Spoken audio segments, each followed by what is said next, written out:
মুন্না, তুমি থাকো, আমি আসছি। মুন্না মুন্না মুন্না, হ্যাঁ মুন্না।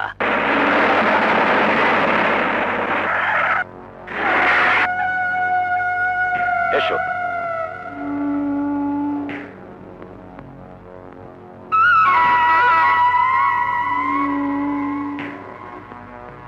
লায়ন, আজ এমন একজনের সাথে তোমার পরিচয় করিয়ে দেব যাকে আমি হারিয়ে ফেলেছিলাম।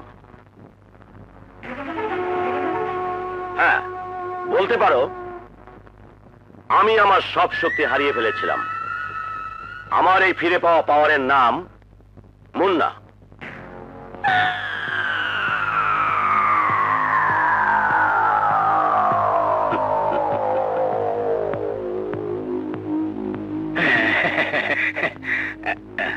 আপনি কিছু মনে করবেন না, আমি আমার বন্ধুর সঙ্গে একটু কথা বলবো।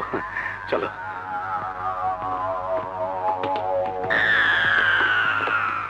বন্ধু, এ আবার কি চাল? আমার চরম শত্রুকে নিয়ে এলে?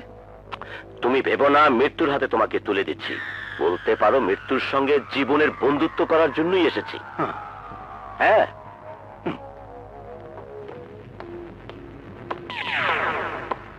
বন্ধু, তোমার এই শক্তিকে আমিও কাজে লাগাতে চাই। কাজটা কি? আমি চাই আমার আর মুন্নার পার্টনারশিপে একটা 5 স্টার হোটেল। টাকা আমার, জায়গাটা মুন্নার। আমার জায়গা? হ্যাঁ, তোমার জায়গা। তুমি শুধু তোমার বস্তিটাকে খালি করে দেবে, বিনিময়ে 50-50।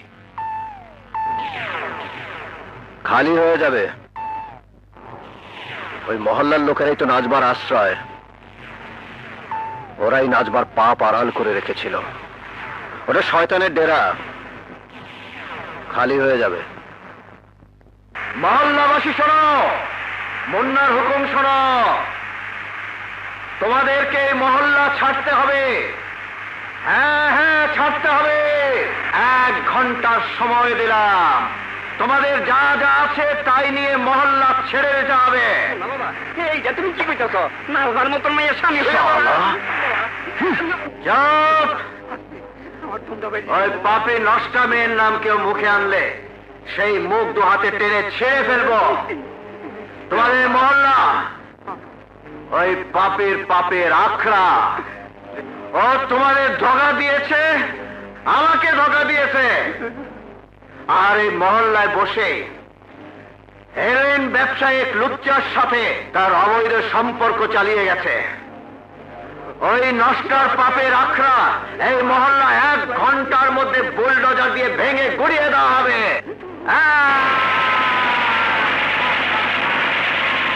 দূর আপা, কাঁদিস নে তো।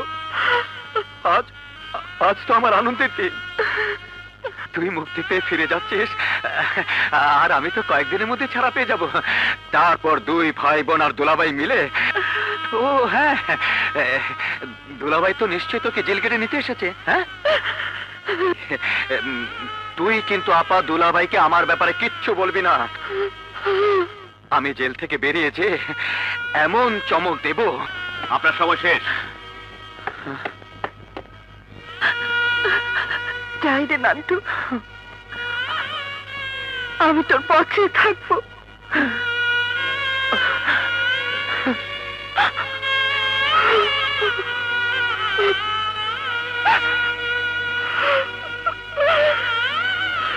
কাব্য বাড়াবাড়ি হয়ে যাচ্ছে। ফ্লোরে ধরনের বাড়াবাড়ি আমি সহ্য করবো না। চলবে ম্যানেজারের বাচ্চা। আমি এখন বসের খাস লোক। যে কাজ আমি বসে করে দিয়েছি তাতে তোর ড্যান্সের সাথে নাচা তো দূরের কথা, ওকে রুমে নিয়ে গেলেও বস কিছু বলবে না। এগুলো ফ্লোরে ডিস্টার্ব করবে, গেস্টরা তো উঠে যাবে। ওরকম 2-4টে গেস্টের চেয়ে বসের জীবন অনেক বড়। আমি বসের জীবন বাঁচিয়েছি।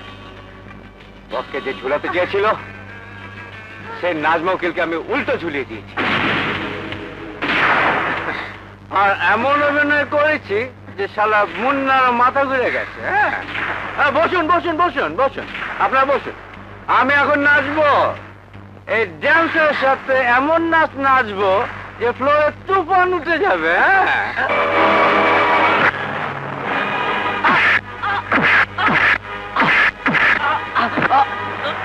বল তুই কে? বল কি উদ্দেশ্যে আমার বাড়িতে গিয়েছিলে? বল তোকে কে পাঠিয়েছিল? এবার অভিনয়ের চেষ্টা করলে তোর জীবনটা যাবে। বল, বল সব। বলছি বসের হুকুমে নাজমার ঘরে গিয়েছিলাম মামলার কাগজপত্র চুরি করতে। নাজমার ঘরে হিরোইন তুই রেখেছিলি? আমার কাছে নাজমার নামে মিথ্যে তুই বলেছিলি? জানো, তোর জন্য আমার নাজমার জেল হয়েছে, আমার জীবনটা ভেঙে চুরমার হয়ে গেছে।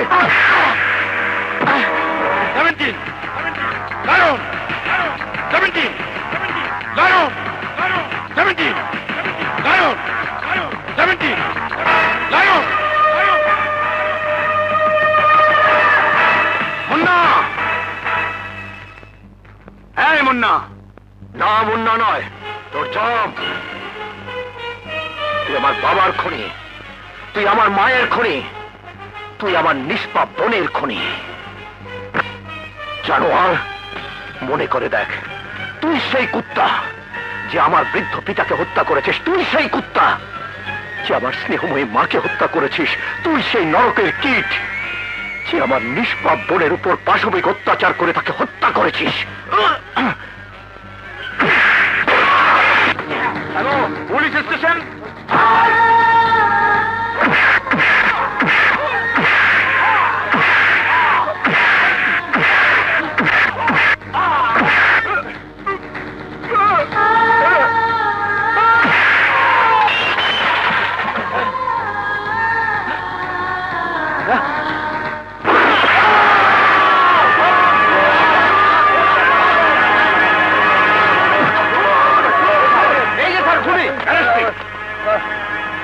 সাক্ষীদের প্রদত্ত সাক্ষ্য একথা স্পষ্ট প্রতীয়মান হয় যে আসামি মুন্না চরম প্রতিহিংসার বশবর্তী হয়ে অত্যন্ত নির্মমভাবে নির্যাতন করে ডাব্বুকে গুলি করে হত্যা করেছে।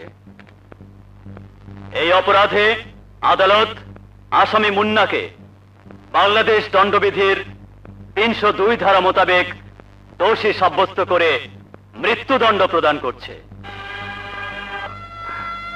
আমি আমার শাস্তি চাই।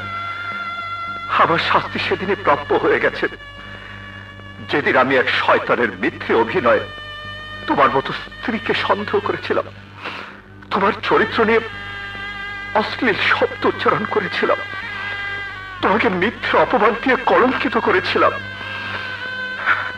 আমি খুন না করলেও আজ মহামান্য আদালত আমাকে যে শাস্তি দেবেন আমি আমার প্রায়শ্চিত্ত বলে মেনে নেব। না, আমি তোমার শাস্তি হতে দেব না। তোমাকে আমি নির্দোষ প্রমাণ করবই। ইওর অনার, আমি জানি রায় ঘোষণা হবার পর তার বদলানো যায় না, তাই রায় ঘোষণা হবার আগে 1 মাস, শুধু 1 মাস সময় আপনার কাছে হাত জোর করে ভিক্ষে চাইছি। Your honour, advocate Najma Sultana, এই মামলার সমস্ত দিক থেকে নিশ্চিন্ত হয়েই আমি এই সিদ্ধান্ত নিয়েছি। জানি ইওর অনার, মামলার রায় হয়, আদালতে মামলার যে বিবরণ পেশ করা হয় এবং যে সাক্ষী প্রমাণ হাজির করা হয় তার ভিত্তিতে। কিন্তু আমার বিশ্বাস আছে ইওর অনার, এমন কিছু প্রমাণ আমি নিশ্চয়ই বের করতে পারবো যা আদালতে হাজির করা গেলে মামলার সমস্ত বিবরণ পাল্টে যাবে। সেই প্রমাণের ভিত্তিতে আমি হয়তো পুনর্বিচারের প্রার্থনা চালাতে পারবো। তাই ইওর অনার, আপনার কাছে একজন স্ত্রী হিসাবে, একজন নারী হিসাবে, একজন আইনজীবী হিসাবে আমার আকুল আবেদন, আমাকে 1 মাসের সময় দিন। যেহেতু বাংলাদেশ দণ্ডবিধির ৩০২ ধারা মোতাবেক আসামিকে দোষী সাব্যস্ত করা হয়েছে, সেই হেতু এই আদালত তার সিদ্ধান্ত অনুযায়ী আসামিকে ফাঁসিতে ঝুলিয়ে মৃত্যুদণ্ডের নির্দেশ দিচ্ছে। তবে অ্যাডভোকেট নাজমা সুলতানার আবেদন ক্রমে এবং মানবিক কারণে এই মৃত্যুদণ্ড আগামী 1 মাস পিছিয়ে অর্থাৎ 10 জুন 1996 তারিখ পর্যন্ত স্থগিত রাখার নির্দেশ দিচ্ছে।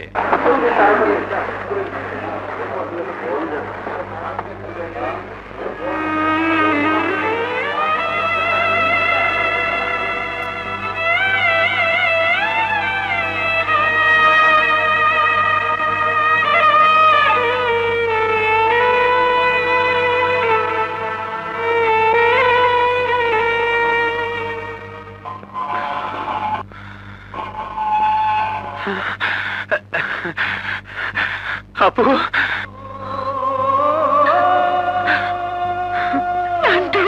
আপু, আপুরে, কতদিন পর তোর বুকের মধ্যে এলাম রে আপু। আপু, কাঁদছিস কেন আপু? আজ তো তোর খুশির দিন। হ্যাঁ, কিন্তু কিন্তু তো দুলাভাই, কি হয়েছে দুলাভাইয়ের? ও এখন জেলে। মার্ডার কেসে ওর ফাঁসির হুকুম হয়েছে। আমি আমি 1 মাসের সময় নিয়েছি। এই 1 মাসের মধ্যে সমস্ত প্রমাণ বের করে তোর দুলাভাইকে বাঁচাতে হবে। না ব্যারিস্টার না, আপনার ওই ভীরু হরিণী অনেকগুলো গরিবের পয়সায় উকিল হয়েছে। আপনি তাকে যত সহজ মনে করেন আমি করি না। কোর্টে যেভাবে সে সময় প্রার্থনা করলো তাতে সে নিশ্চয়ই কোনো না কোনো প্রমাণ ঠিকই বের করে ফেলবে। ঠিকই বলেছেন, আমাদের সাবধান থাকতে হবে। ওর পেছনে আমাদের লোক লাগিয়ে দিন, দেখি কি করে সে